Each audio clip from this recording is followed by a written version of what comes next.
नमस्कार दोस्तों, मेरा नाम शैलवी मिश्रा है और आप सभी का बहुत बहुत स्वागत है विनायक एजुकेशन के ऑनलाइन प्लेटफॉर्म पे। तो आज हम परसेंटेज का ये हमारा तीसरा लेक्चर है। 2 वीडियोस पे ऑलरेडी बन चुके हैं, ठीक है ना, जिनमें हमने डिफरेंट टाइप्स के क्वेश्चंस को किया है। आज हम कुछ और अलग प्रकार के प्रश्नों को हल करेंगे। तो चलिए स्टार्ट करते हैं।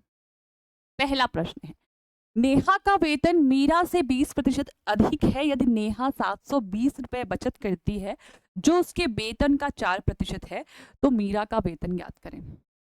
मैंने हमेशा आपको बोला है कि जब आपको ऐसा बोले कि इससे इतना अधिक है, ऐसे प्रश्नों में आप जिससे बोल रहा है उसको 100 मान के चले, ठीक है। यदि ऐसे नहीं करना है तो मैंने एक और तरीका बताया था कि आप 20% का भिन्न लिख लें, क्या आएगा 1/5। और बोल रहा है नेहा का वेतन मीरा से, तो जो मीरा का वेतन होगा वो 5 होगा। और क्योंकि बोल रहा है 20% ज्यादा है और 5 का ही 20% होता है 1, और 1 ज्यादा है, यानी कि नेहा का क्या हो जाएगा 6, मीरा का क्या हो जाएगा 5। आप इसको इस तरीके से भी कर सकते हो, ठीक है। और दूसरा आप 100 मान के कर सकते हो। तो चलिए हम 100 वाले से ही हल करके इसको दिखाते हैं, ठीक है। चलिए, तो क्या बोल रहा है, नेहा का वेतन मीरा से 20% अधिक है। तो यदि हम मान लें मीरा से, तो यदि हम मान लें कि मीरा का वेतन 100 है, तो नेहा का वेतन क्या हो जाएगा 120 हो जाएगा।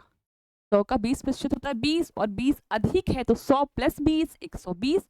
तो यानी मीरा का वेतन हो गया 100 और नेहा का वेतन हो गया 120, ठीक।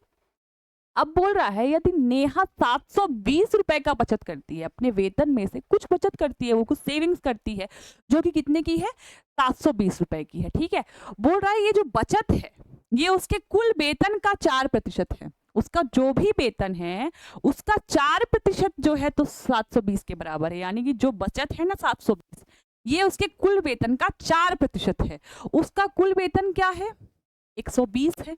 120 का 4%। और सबसे पहले आप मुझे बताइए 4% का फ्रैक्शन क्या होगा। अगर उसे हम फ्रैक्शन में बदलेंगे तो हम क्या करेंगे 4/100 करेंगे, और 4/100 का फ्रैक्शन क्या हो जाएगा 1/25, ठीक। तो यानी कि अगर बोल रहा है कि इसका 4%, यानी कि 120 का 4%, है ना, यानी कि 120 का 1/25, ये उसका बचत है, ठीक है। अगर इसको हम कट कर देंगे तो देखिए क्या बन जाएगा, 5 से ये कट जाएगा और ये जाएगा 24 टाइम्स, यानी क्या आ गया 24/5। यानी 120 का जो 4% है वो है 24/5, और यही क्या है बचत। और इसी का मान क्या दिया है 720, इसी का मान है 720, ये बचत है और इसी का मान क्या दिया हुआ है 720। तो यानी 24/5, 24/5 का जो मान है वो क्या है आपका 720 है।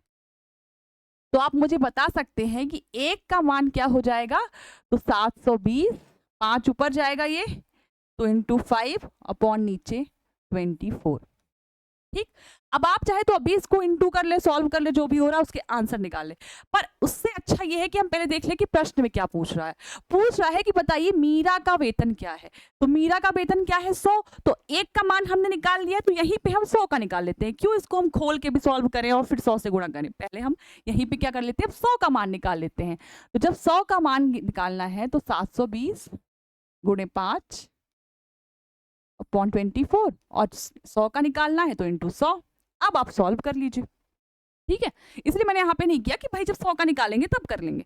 अब देखिए 24 से 720 कट जाएगा 30 बार पे, ठीक।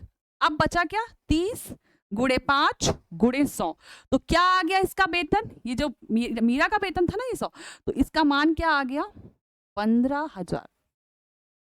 यानी मीरा का वेतन कितना हो गया 15,000, 15,000 मीरा का वेतन है, यही हमको निकालना था, ठीक है। समझ में आई थी चीजें।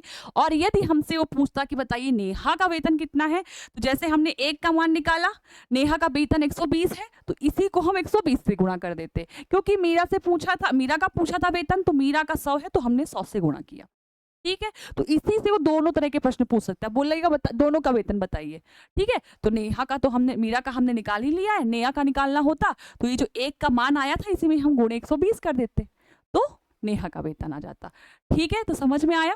तो इसी में से 2-3 प्रश्न बन सकते हैं एक ही प्रश्न से, ठीक। चलिए अब आगे देखते हैं। एक व्यक्ति 2004 में उसका वार्षिक वेतन जो है वो कितना था? 8,80,000।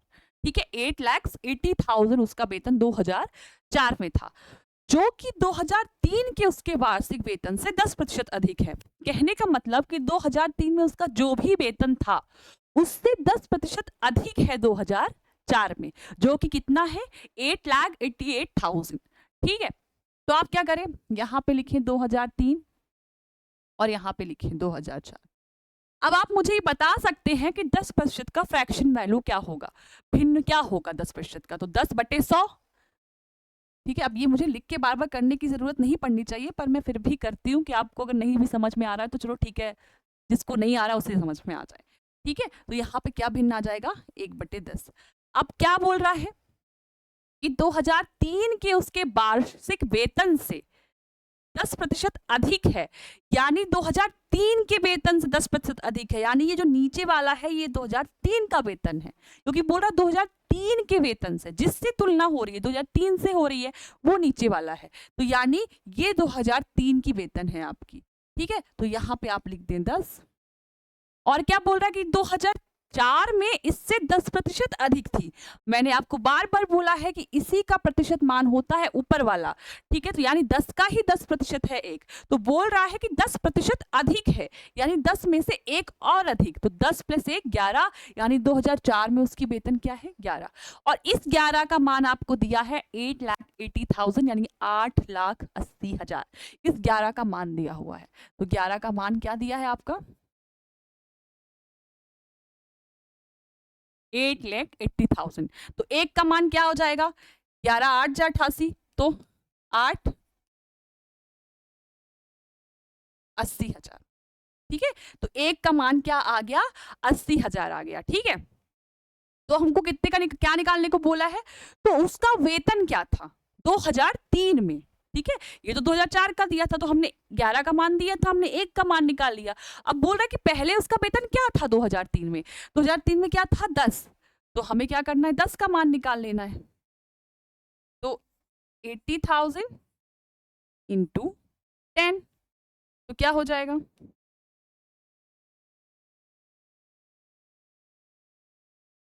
8 लाख, यानी उसका 2003 में जो वेतन था वो था 8 लाख, यानी कि 8 लाख। ठीक है, 2003 में था 8 लाख और 10% बढ़ा तो 2004 में हो गया 8,80,000। ठीक है, इतनी चीजें समझ में आई कैसे इन प्रश्नों को करना है। ठीक, इसको आप एक और तरीके से कैसे कर सकते थे कि आप 100 मान लेते 2003 का, जैसे कि मैंने पिछला वाला प्रश्न किया, और 2004 का मान लेते। 10% अधिक है तो 100 का 10% 10, और 100 + 10 110, और फिर 110 का मान आपको दिया है 8,80,000, और फिर वैसे ही एक का मान निकाल के और फिर 100 का मान निकाल लेना था। ठीक है, तो ऐसे भी आप कर सकते हैं। तो मैंने आपको यही बोला है कि आप या तो 100 मान के कर सकते हैं, या तो उस प्रतिशत को भिन्न में बदल कर और फिर कर सकते हैं, जैसा कि मैंने ये वाला किया। ठीक है, चलिए अब आगे देखते हैं। ए का वेतन सी के वेतन से 40% अधिक है तथा बी का वेतन सी के वेतन से 25% अधिक है, तो सी का वेतन ए से कितना प्रतिशत अधिक है? अब देखिए यहाँ पे क्या बोल रहा है, ए का वेतन बी के वेतन से 40% अधिक है, फिर बी का वेतन सी के वेतन से 25% अधिक है। तो आप करें सबसे आखिरी वाले को, यानी कि सी को आप 100 माने यहाँ पे। ठीक है, मान लीजिए हमारा ए है, ये हमारा बी है, यहाँ पे सी है, तो सबसे आखिरी वाला ना सी, जिससे लास्ट में तुलना कर रहा है बी की, उससे आप 100 मान लें। ठीक, अब बोल रहा है कि जो बी का वेतन है वो सी के वेतन से 25% अधिक है, तो यानी कि क्या हो जाएगा? 125 हो जाएगा, 125 हो जाएगा। और बोल रहा है कि जो ए का वेतन है वो बी के वेतन से 40% अधिक है, तो आपको इसका निकालना पड़ेगा 40%, क्योंकि इससे 40% अधिक है ए का वेतन, बी के वेतन से 40% अधिक है। तो आप मुझे बता सकते हैं कि 40% का फ्रैक्शन वैल्यू क्या हो जाएगा? तो आप कहेंगे 40/100, 0 0 कट जाएगा, तो 2/5 आएगा फ्रैक्शन 40% का। तो बोल रहा है कि इसका 40% है ए का वेतन, अधिक नहीं बोला आई थिंक, है ना, ये बोला है कि ए का वेतन बी के वेतन का 40% है। 40% अधिक नहीं बोला है, आपको दोनों में अंतर समझ के रखना है।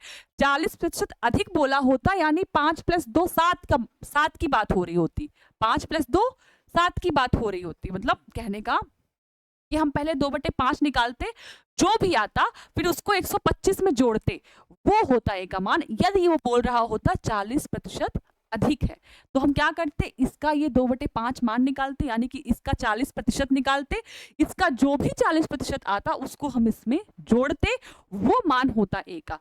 पर यहाँ बोल रहा है कि ए का वेतन बी के वेतन का 40% है, 40% है, तो आपको सिर्फ इसका प्रतिशत ही निकालना है, क्योंकि अधिक नहीं बोला इसलिए हमको वापस जोड़ना नहीं है।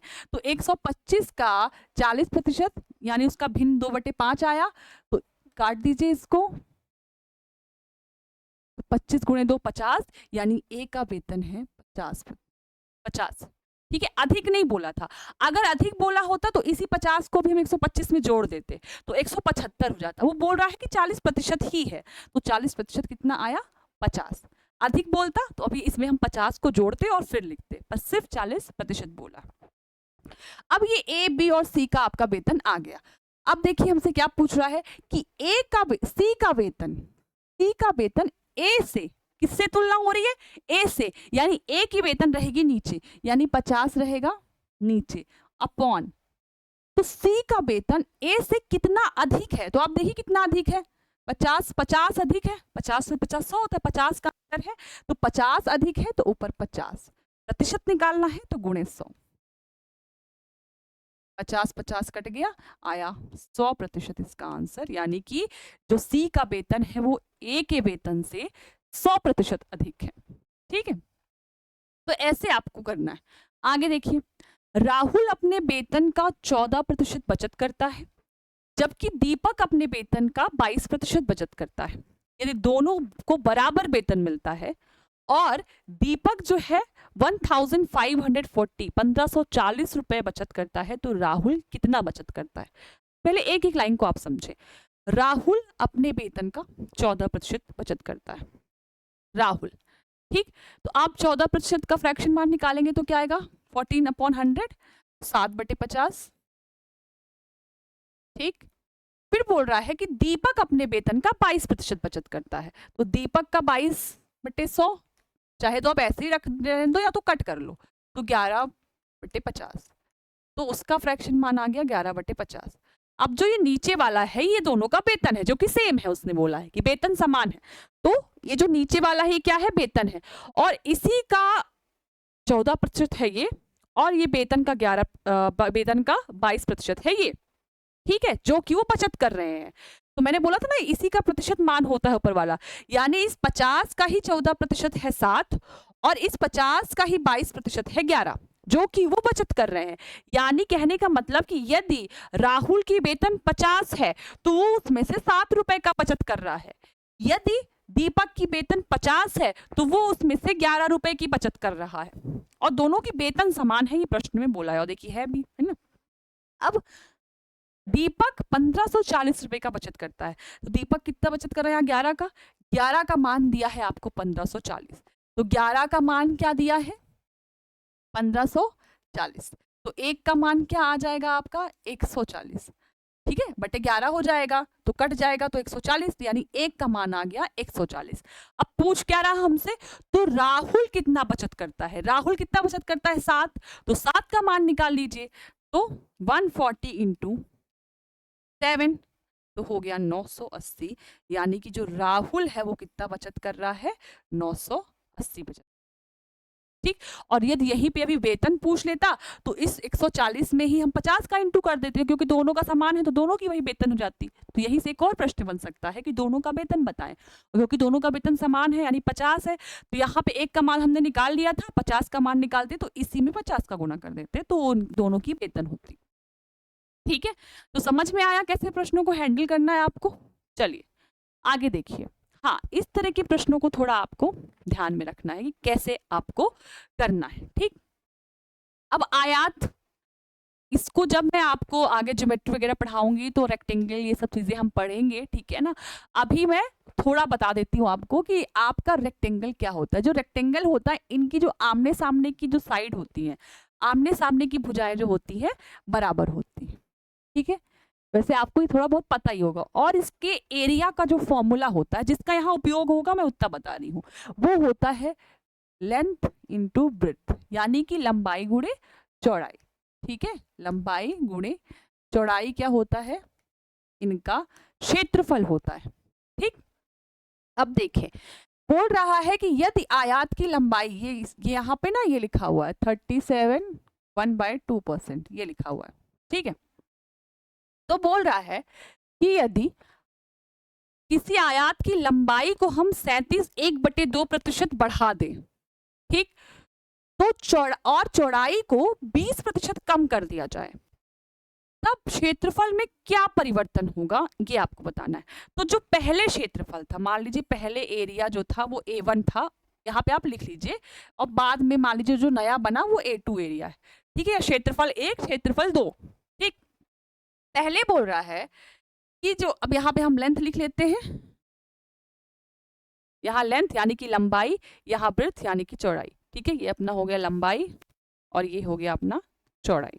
ठीक, बोल रहा है लंबाई जो है 37 1/2% बढ़ जाती है।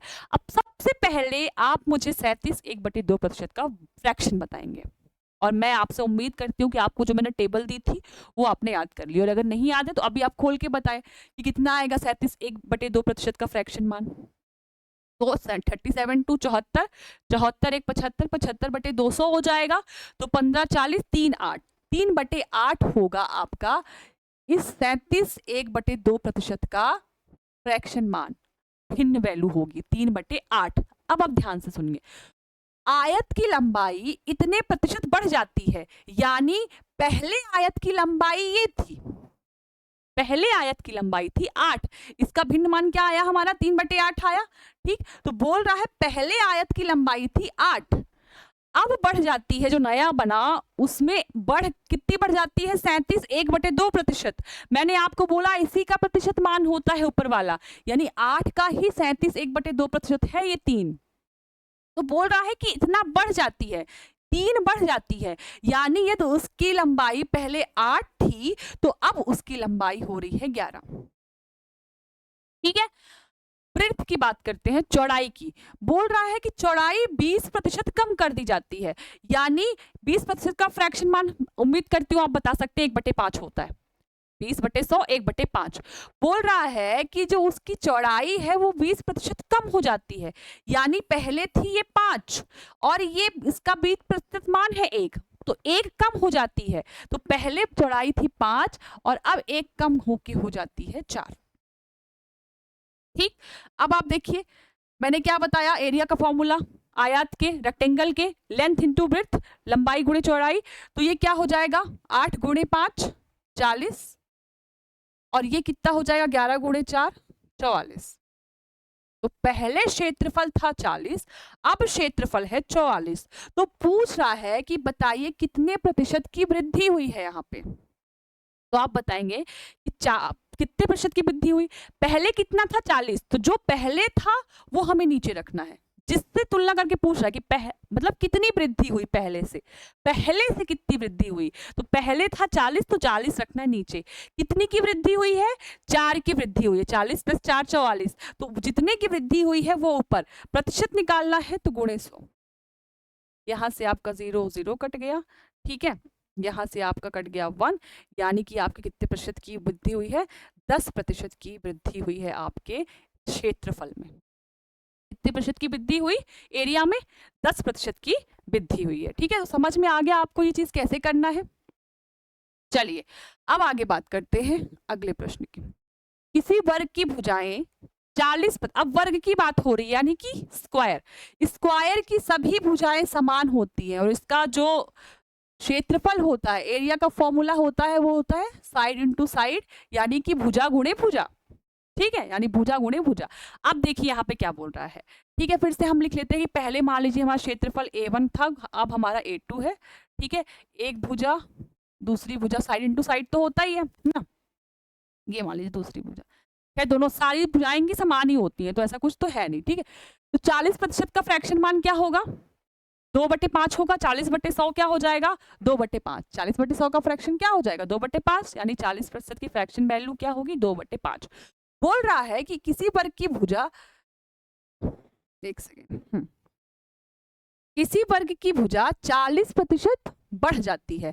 यानी पहले अगर 2/5 होता है इसका 40% का फ्रैक्शन, तो बोल रहा है यदि पहले 5 थी, यदि पहले 5 थी तो अब बढ़ के 5 + 2 7 हो जाती है।